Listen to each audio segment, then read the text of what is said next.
26 दिसंबर की शाम राजधानी रायपुर की जनता एक छत के नीचे बलबीर सिंह जुनेजा स्टेडियम में कवि सम्मेलन का आनंद लेने पहुंचे। इस कार्यक्रम के मुख्य रूप से देश विदेश में ख्याति प्राप्त मशहूर कवि कुमार विश्वास पहुंचे। इसके साथ ही मुख्य अतिथि के रूप में सीएम विष्णुदेव साय एवं दोनों उप मुख्यमंत्री सहित मंत्रिमंडल मौजूद रहे।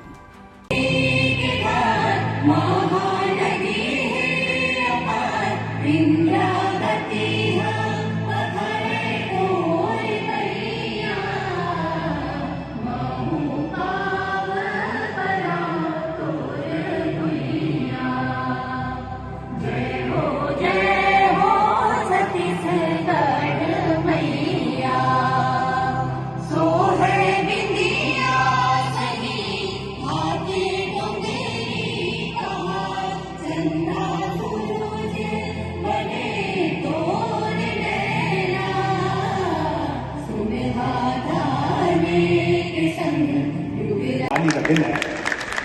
मेरा मानना है कि आपकी तालियों में त्वरा कम थी, जोश कम था, और जब जयकार गूंजा तो आपके हाथ में उठे। मेरे साथ गाइए, बोले